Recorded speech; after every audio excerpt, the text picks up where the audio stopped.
Assassin by J. F. Bone.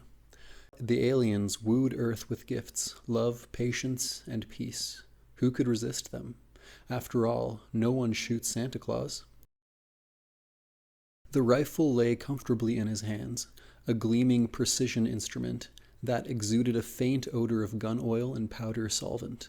It was a perfect specimen of the gunsmith's art, a semi-automatic rifle with a telescopic sight, a precisely engineered tool that could hurl death with pinpoint accuracy for better than half a mile. Daniel Matson eyed the weapon with bleak gray eyes, the eyes of a hunter framed in the passionless face of an executioner. His blunt hands were steady as they lifted the gun and tried a dry shot at an imaginary target. He nodded to himself. He was ready. Carefully, he laid the rifle down on the mattress which covered the floor of his firing point and looked out through the hole in the brickwork to the narrow canyon of the streets below. The crowd had thickened. It had been gathering since early morning, and the growing press of spectators had now become solid walls of people lining the streets, packed tightly together on the sidewalks. Yet, despite the fact that there were virtually no police, the crowd did not overflow into the streets, nor was there any of the pushing, crowding impatience that once attended an assemblage of this sort. Instead, there was a placid tolerance, a spirit of friendly goodwill, an ingenious complacence that grated on Matson's nerves like the screeching rasp of a file drawn across the edge of thin metal. He shivered uncontrollably. It was hard to be a free man in a world of slaves. It was a measure of the Atzlin's triumph that only a bare half-dozen police copters patrolled the empty skies above the parade route. The aliens had done this, had conquered the world without firing a shot or speaking a word in anger. They had wooed Earth with understanding patience and superlative guile, and Earth had fallen into their hands like a lovesick virgin. There never had been any real opposition, and what there was had been completely ineffective. Most of those who had opposed the aliens were out of circulation, imprisoned in correctional institutions, undergoing rehabilitation. Rehabilitation, a 6-bit word for dehumanizing. When those poor devils finished their treatment with Aslan brainwashing techniques, they would be just like these sheep below, with the difference that they would never be able to be anything else. But these other stupid fools crowding the sidewalks, waiting to hail their destruction, these were the ones who must be saved. They, not the martyrs of the underground, were the important part of humanity. A police copter windmilled slowly down the avenue toward his hiding place, the rotating vanes and insect body of the craft starkly outlined against the jagged backdrop of the city's skyline. He laughed soundlessly as the serrating flutter of the rotor blades beat overhead and died whispering in the distance down the long canyon of the street. His position had been chosen with care, and was invisible from air and ground alike. He had selected it months ago, and had taken considerable pains to conceal its true purpose. But after today, concealment wouldn't matter. If things went as he hoped, the place might someday become a shrine. The idea amused him. Strange, he mused, how events conspire to change a man's career. 7 years ago he had been a respected and important member of that far different sort of crowd which had welcomed the visitors from space. That was a human crowd, half afraid, wholly curious, jostling, noisy, pushing, a teeming swarm that clustered in a thick, disorderly ring around the silver disk that lay in the center of the international airport overlooking Puget Sound. Then, he could have predicted his career, and none of the predictions would have been true, for none included a man with a rifle waiting in a blind for a game to approach within range. The Astlin ship had landed early that July morning, dropping silently through the overcast covering International Airport. It settled gently to rest precisely in the center of the junction of the 3 main runways of the field, effectively tying up the transcontinental and transoceanic traffic. Fully 500 feet in diameter, the giant ship squatted massively on the runway junction, crackling and buckling the thick concrete runways under its enormous weight. By noon, after the first skepticism had died, the unbelievable TV pictures had been flashed to their waiting audience. The crowd began to gather. All through that hot July morning they came, increasing by the minute as farther outlying districts poured their curious into the airport. By early afternoon, literally hundreds of millions of eyes were watching the great ship over a worldwide network of television stations which canceled their regular programs to give their viewers an uninterrupted view of the enigmatic craft. By mid-morning, the sun had burned off the overcast and was shining with a brassy brilliance upon the squads of sweating soldiers from Fort Lewis and more sweating squads of blue-clad police from the metropolitan area of Seattle-Tacoma. The police and soldiery quickly formed a ring around the ship and cleared a narrow lane around the periphery, and this they maintained despite the increasing pressure of the crowd. The hours passed and nothing happened.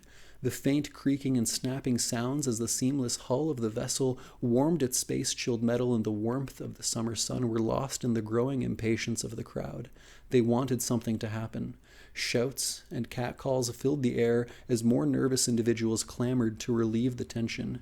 Off to one side, a small group began to clap their hands rhythmically. The little clack gained recruits, and within moments the air was riven by the thunder of thousands of palms meeting in unison.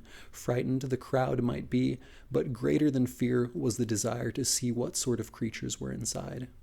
Matson stood in the cleared area surrounding the ship, a position of privilege he shared with a few city and state officials and the high brass from McChord Field, Fort Lewis, and Bremerton Navy Yard.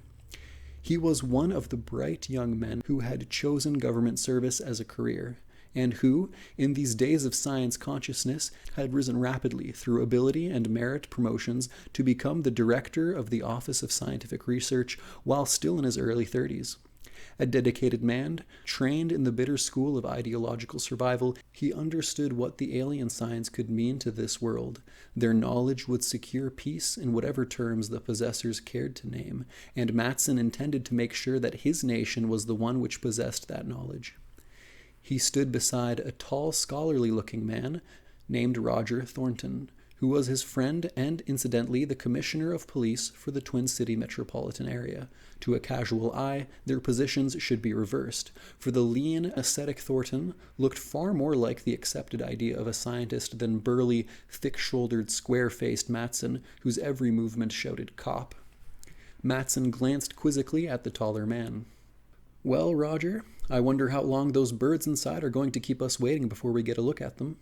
"You'd be surprised if they really were birds, wouldn't you?" Thornton asked with a faint smile. "But seriously, I hope it isn't too much longer. This mob is giving the boys a bad time." He looked anxiously at the strained line of police and soldiery. "I guess I should have ordered out the night shift and reserves instead of just the riot squad. From the looks of things, they'll be needed if this crowd gets any more unruly." Matson chuckled. "You're an alarmist," he said mildly. "As far as I can see, they're doing all right. I'm not worried about them or the crowd, for that matter. The thing that's bothering me is my feet. I've been standing on them for 6 hours, and they're killing me." "Fine," Thornton sighed. "Tell you what I'll do. When this is all over, I'll split a bucket of hot water and a pint of arnica with you." "It's a deal," Matson said. As he spoke, a deep musical hum came from inside the ship, and a section of the rim beside him separated along invisible lines of juncture, swinging downward to form a broad ramp leading upward to a square orifice in the rim of the ship. A bright, shadowless light that seemed to come from the metal walls of the opening framed the shape of the star traveler who stood there, rigidly erect, looking over the heads of the section of the crowd before him. A concerted gasp of awe and admiration rose from the crowd, a gasp that was echoed throughout the entire ring that surrounded the ship. There must be other openings like this one, Matson thought dully, as he stared at the being from space. Behind him, an army tank rumbled noisily on its treads as it drove through the crowd toward the ship, the long gun in its turret lifting like an alert finger to point at the figure of the alien. The stranger didn't move from its unnaturally stiff position. Its oddly luminous eyes never wavered from their fixed stare at a point far beyond the outermost fringes of the crowd. 7 feet tall, obviously masculine, he differed from mankind only in minor details. His long, slender hands lacked the little finger, and his waist was abnormally small. Other than that, he was human in external appearance. A wide-sleeved tunic of metallic fabric covered his upper body, gathered in at his narrow waist by a broad metal belt studded with tiny bosses. The tunic ended halfway between hip and knee, revealing powerfully muscled legs encased in silvery hose.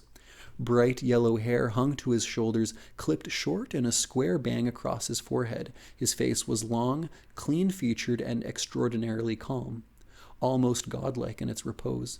Matson stared, fascinated. He had the curious impression that the visitor had stepped bodily out of the Middle Ages. His dress and haircut were almost identical with that of a medieval courtier.